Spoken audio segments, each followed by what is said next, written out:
नमस्कार दर्शक बंधु। आज मैं आपण मान सहित बहुत ही टेस्टी रेसिपी गोटे शेयर करने नहीं आसी जार ना हूँ कि बंधा कोबी चिंगुड़ी सुखुआ तरकारी जोटा कि खावापाई सीरियसली बहुत ही टेस्टी लगी थाए।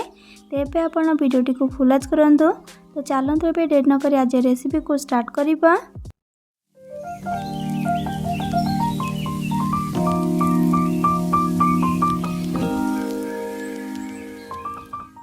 बंधा कोबी चिंगुड़ी सुखुआ तरकारी बनवाई प्रथमे गैस ऑन करके गोटे कड़े को बसैकी से दौची पाखापाखि गोटे बड़ चामच सोरिष तेल भल भाव गरम होगा से बंधा कोबी को ऐड करवा। ये मु 500 ग्राम बंधा कोबी को काटिक नहीं ता सहित 4टी छोट साइज आलू को लेकिन तार चोपा को छड़ेकी 2 खंड कर काटिक नहीं भी देदेबा।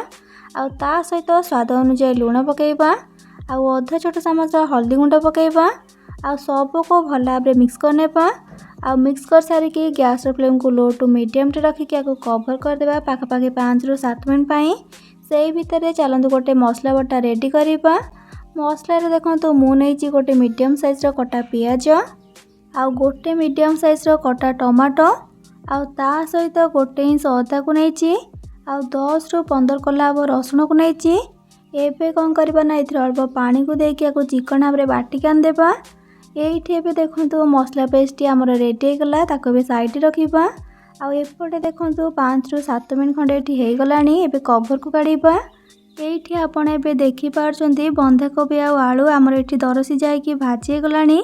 टिके बंधाकोबी को भाजिकी तरकारी बनइले तरकारी अधिक टेस्टी बनी थाए। टोटाल एक कवर करके छाड़बेनि मझे मझे कवर को काढ़ी मिक्स करेंगे। एबे अधिक न भाजिकी गोटे पात्र को काढ़ी नेबा आउ साइड रखिकी से सेम कड़े देदेबा। आउ गोटे छोट चामच सोरिष तेल गरम हो सारापर से हाफ कप दौची चिंगुड़ी सुखुआ।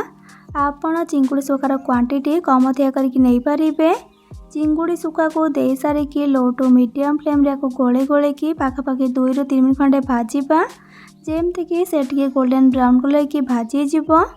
पाखापाखि 2-3 मिनट खंडे भाजला परे ये देखो चिंगुड़ी सुखुआ आमर ए गोल्डन ब्राउन कलर की भाजी गला।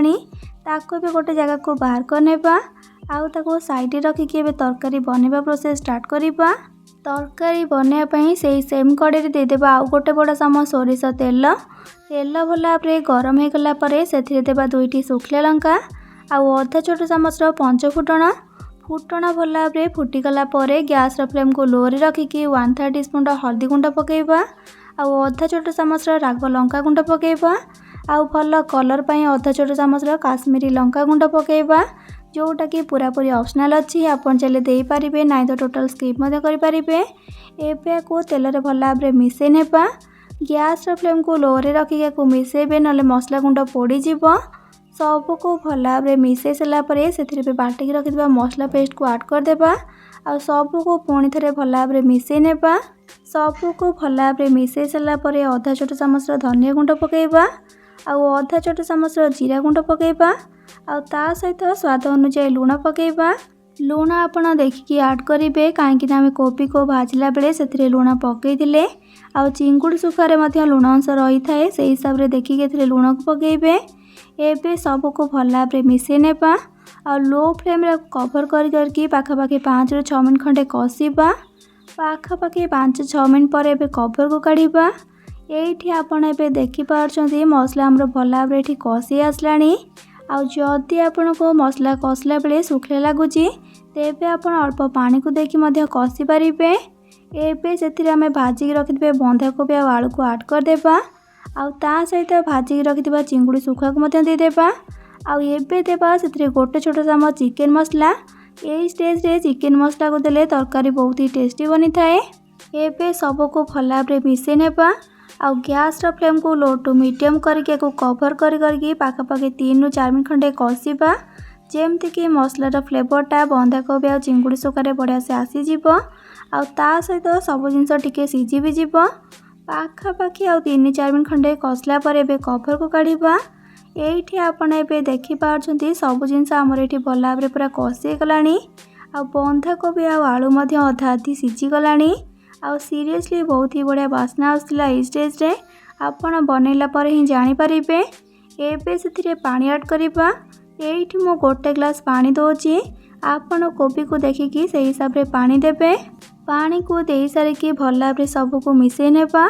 आउ लो टू मीडियम फ्लेम रे पाखापाखि 15 मिनट को कवर करदेबा बा सब जिनस भल भाव सीझा जाए कुक करवा। मझे मझे कवर को काढ़ी मिक्स करदे।